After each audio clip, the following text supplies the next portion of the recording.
At one time in the Deep South, every glass of sweet tea had a bit of New England in it. Where did the ice come from? We never think of ice history, and this is an important part of the story of ice and the cultures of both the North and the South. Frederick Tudor, that was the man. 1805, Boston entrepreneur, came up with an idea of shipping winter to the South in order to have ice for cold drinks and for other uses. But how did he do it?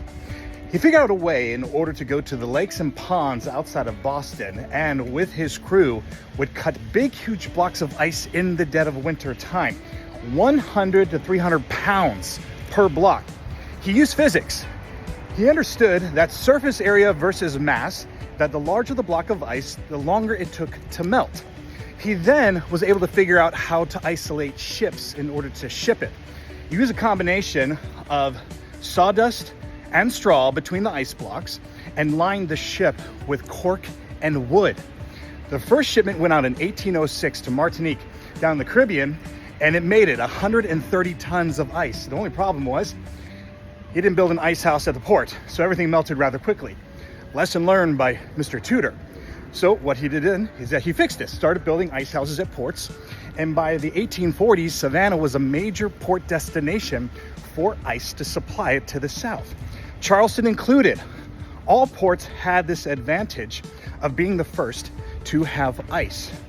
Over time, more ice was then shipped to Savannah in order for a great industry of trade, obviously.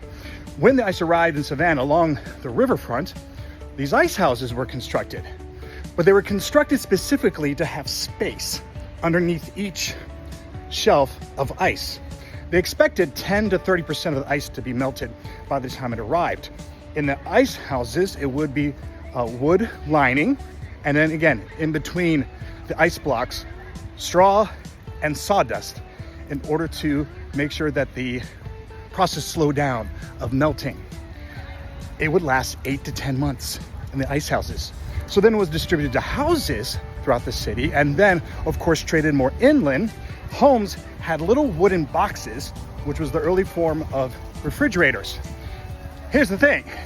You got some ice cubes, smaller surface area versus mass, therefore your ice cubes will last about 1 to 3 days.